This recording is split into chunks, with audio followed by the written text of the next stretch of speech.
Hello বন্ধুরা, জ্ঞানজ্যোতি coaching সেন্টারের পক্ষ থেকে তোমাদের সকলকে জানাই আরও একবার স্বাগত। আজকের ক্লাসে তোমাদের সঙ্গে আলোচনা করব যে সাম্রাজ্য সংগঠক হিসেবে যে চন্দ্রগুপ্ত মৌর্যের যে কৃতিত্ব ছিল সেটা নিয়ে কিন্তু আজকের ক্লাসে বিস্তারিতভাবে আলোচনা করব। অর্থাৎ কিভাবে এই যে চন্দ্রগুপ্ত মৌর্য কিভাবে নন্দবংশের উচ্ছেদ করে যে মগধে মৌর্য বংশ প্রতিষ্ঠা করেন সেটা নিয়ে কিন্তু আজকের ক্লাসে বিস্তারিতভাবে আলোচনা করব। তো চলো শুরু করে দিই আজকের ক্লাসটি। দেখো, প্রথমত বলা যায় যে চন্দ্রগুপ্ত মৌর্যের যে বংশজাত রয়েছে বা যে তার যে বংশ পরিচয় রয়েছে সেটা নিয়ে কিন্তু ঐতিহাসিকদের মধ্যে হচ্ছে যে তীব্র মতবিরোধ রয়েছে।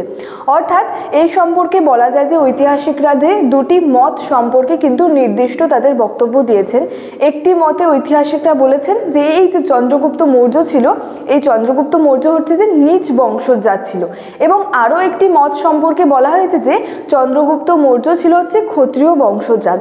তো উপাদানের অভাবে কিন্তু সঠিকভাবে কিছু জানা যায়নি যে আসলে চন্দ্রগুপ্ত মৌর্যের যে বংশ পরিচয় সম্পর্কে, তবুও কিন্তু এই দুটি মতের কথাই কিন্তু ঐতিহাসিকরা বলেছেন। একটা হচ্ছে নিজ বংশজাত, একটা হচ্ছে ক্ষত্রিয় জাত। তো আরও কি রয়েছে এই যে চন্দ্রগুপ্ত মৌর্যের যে বংশ পরিচয় নিয়ে বা তার সম্পর্কে চলো একটু দেখে নিই।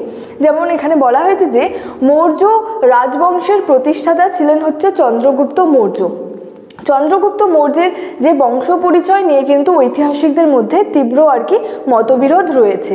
তো ব্রাহ্মণ্য সূত্রে বলা হয়েছে যে তিনি ছিলেন হচ্ছে মুরা নামে এক শূদ্র রমণীর সন্তান। এছাড়াও জৈন গ্রন্থ যে ছিল বা জৈন সূত্র পরিশিষ্ট পার্বণে তাকে হচ্ছে যে ময়ূর পোশাক কিন্তু যে গ্রাম প্রধানের কন্যার সন্তান বলা হয়েছে।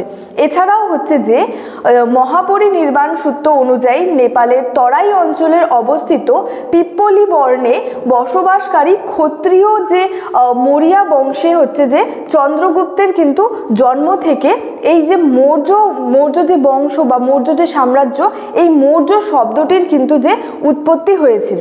তো পরবর্তীকালে ঐতিহাসিকরা কিন্তু এই যে এখানে যে বলা হয়েছে যে মহাপরিনির্বাণ সূত্র অনুযায়ী যে নেপালের তরাই অঞ্চলের অবস্থিত পিপ্পলি বর্ণে বসবাসকারী ক্ষত্রিয় মৌর্য বংশের চন্দ্রগুপ্তের জন্ম থেকে এই যে মৌর্য শব্দটির উৎপত্তি হয়েছে, এই মতটিকে কিন্তু ঐতিহাসিকরা স্বীকার করে নিয়েছেন।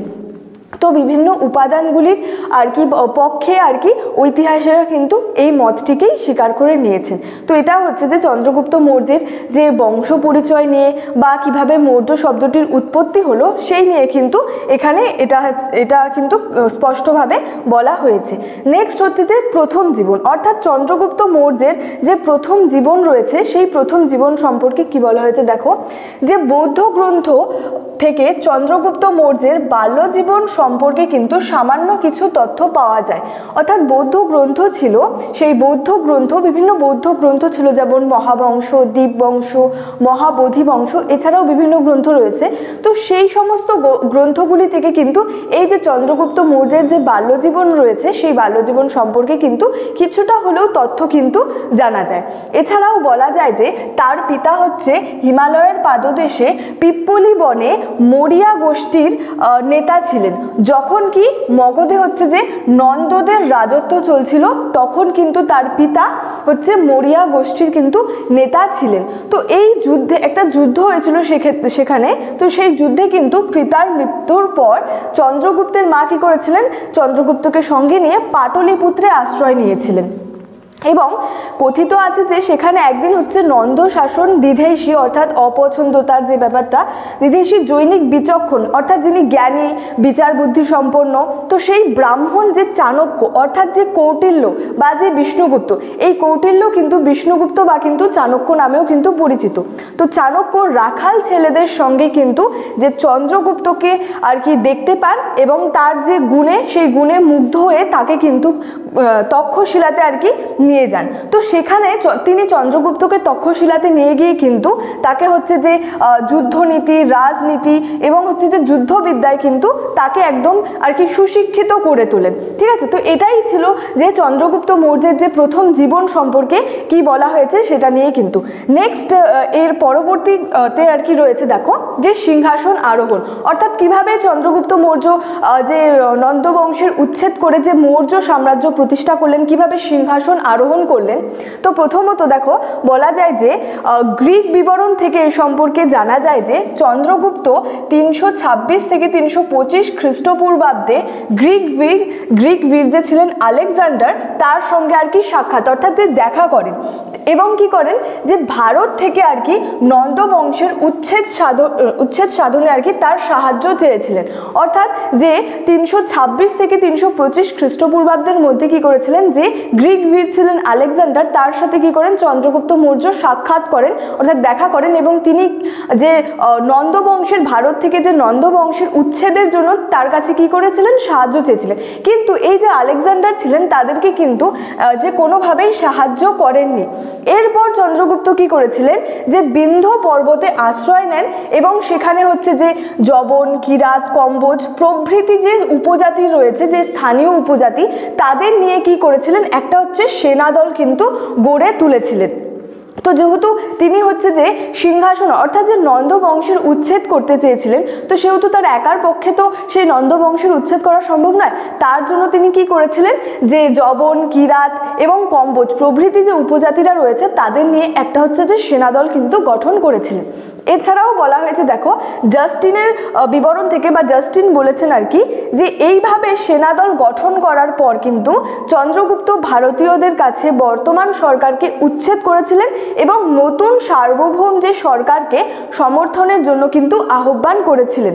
এছাড়াও বলা যায় যে ডক্টর হেমচন্দ্র রায়চৌধুরীর মতে চন্দ্রগুপ্ত প্রথমে নন্দ শাসনের আর কি নন্দ শাসন এবং তারপর কি করেছিলেন যে গ্রিক উচ্ছেদ কিন্তু গ্রিকদের যে উচ্ছেদ সেটা সাধন করেছিলেন।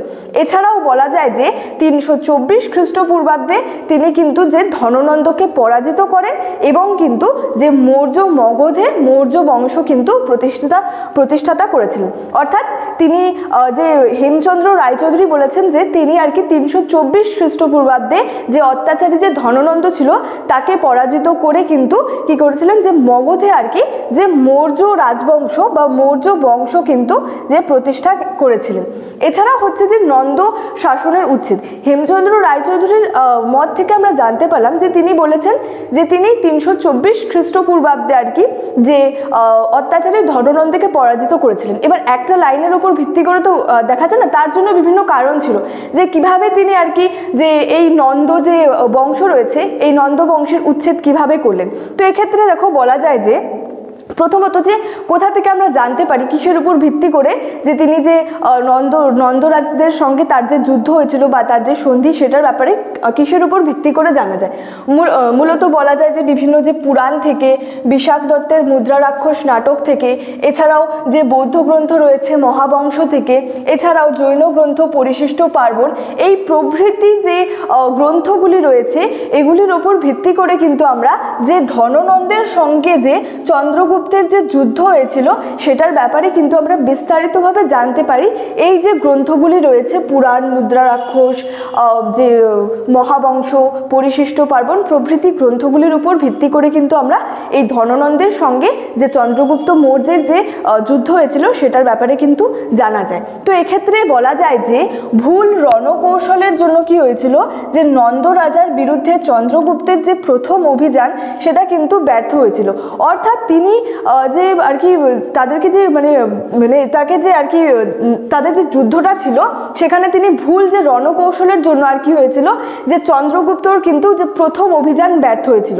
এবার প্রথম অভিযান কেন ব্যর্থ হয়েছিল? কারণ এই চন্দ্রগুপ্ত মৌর্য কি করেছিলেন যে সরাসরি আর কি রাজধানী পাটলিপুত্র কিন্তু আক্রমণ করেছিলেন, যার জন্য বলা হয়েছে যে তিনি কিন্তু ব্যর্থ হয়েছিলেন। এক্ষেত্রে আরও কি জানা যায় দেখো এটাই বলা হয়েছে যে তিনি সরাসরি আর কি যে রাজধানী পাটলিপুত্রের ওপর আক্রমণ করেছিলেন তাই তিনি ব্যর্থ হয়েছিলেন।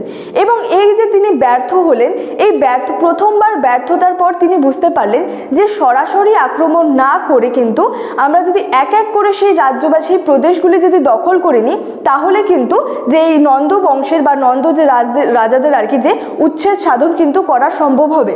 তো এক্ষেত্রে ওটাই বলা হয়েছে যে পরে এই ব্যর্থতা থেকে চন্দ্রগুপ্ত চন্দ্রগুপ্ত মৌর্য বুঝতে পেরেছিলেন যে সরাসরি রাজধানী আক্রমণ না করে কিন্তু এক এক করে যে প্রদেশগুলি সেগুলি দখল করা উচিত। তো এক্ষেত্রে বলা যায় যে তারপর যখন তিনি দ্বিতীয়বার যে আক্রমণ করলেন সেক্ষেত্রে কিন্তু তিনি হচ্ছে যুদ্ধে জয়ী হয়েছিলেন এবং ধননন্দকে কিন্তু যে যুদ্ধক্ষেত্রে তিনি কিন্তু নিহত এবং পরাজিতও কিন্তু নিহত করেছিলেন।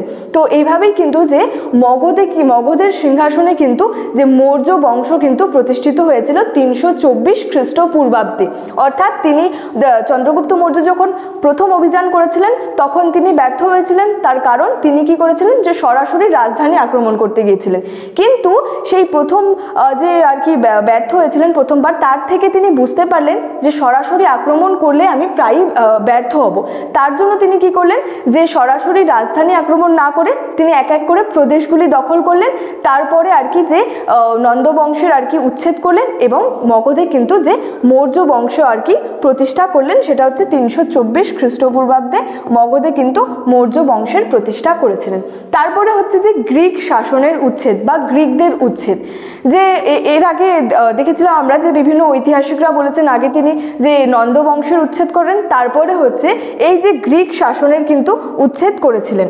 তো এক্ষেত্রে বলা যায় যে চন্দ্রগুপ্ত মৌর্যের অপর উল্লেখযোগ্য যে কীর্তি সেটি ছিল হচ্ছে উত্তর পশ্চিম ভারত থেকে এই গ্রিক শাসনের কিন্তু অবসান ঘটানো।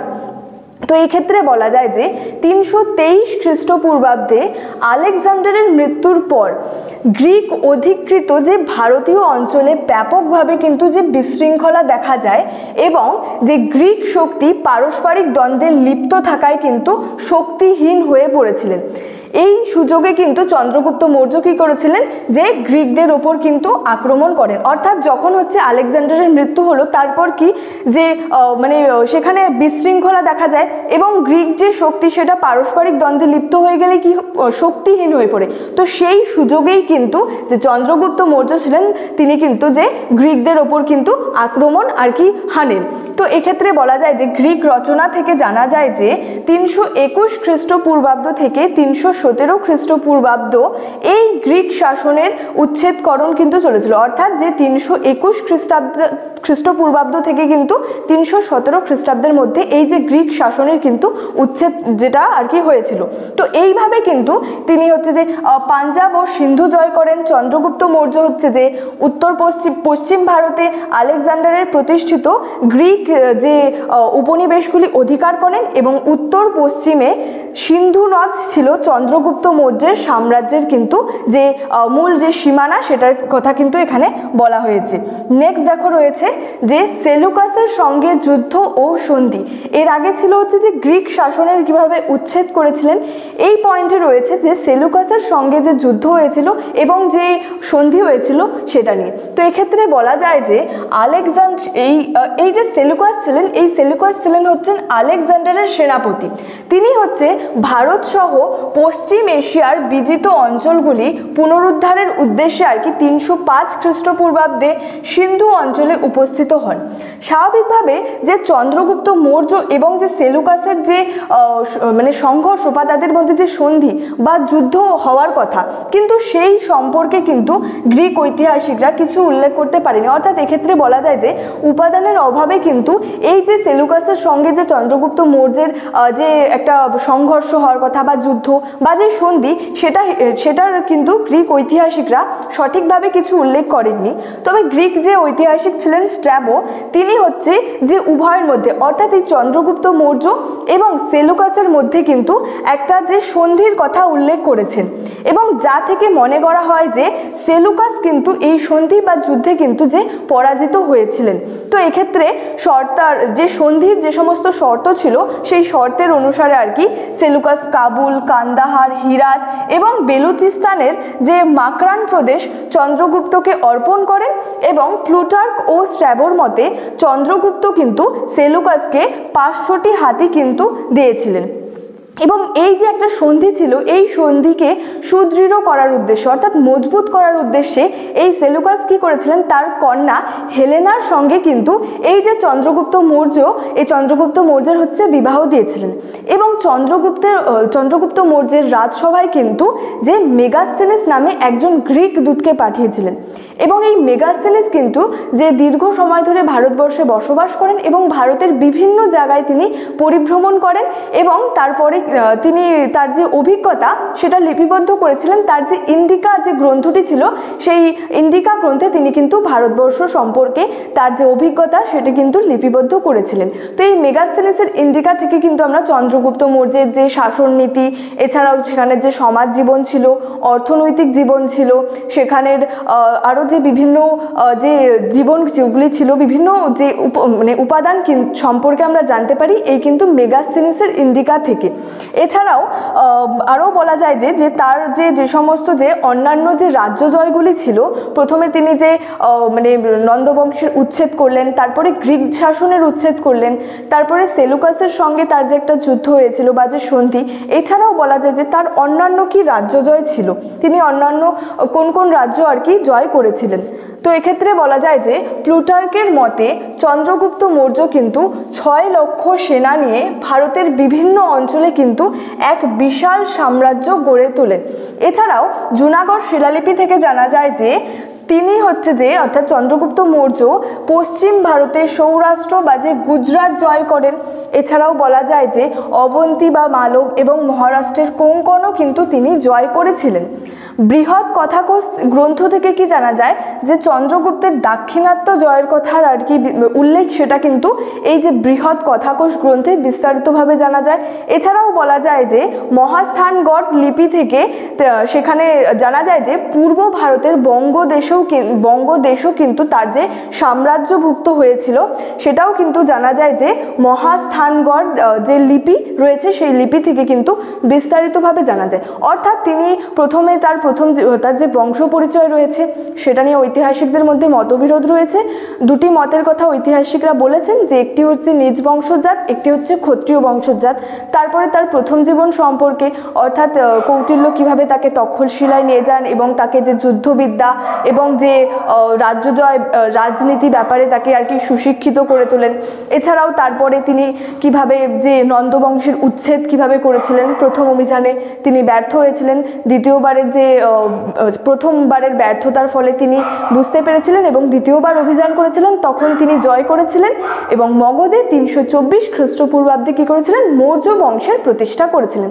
তারপরে যে তার যে গ্রিকদের সঙ্গে যে একটা গ্রিকদের যে উচ্ছেদ সাধন করেছিলেন, তারপরে কিভাবে সেলুকাসের সঙ্গে তার সন্ধি হয়েছিল বা সেই সন্ধিতে তিনি জয়লাভ করেছিলেন, তারপরে তার যে অন্যান্য রাজ্য জয়গুলি ছিল, এটা নিয়েই কিন্তু আজকের ক্লাস কিন্তু এতটুকুই ছিল।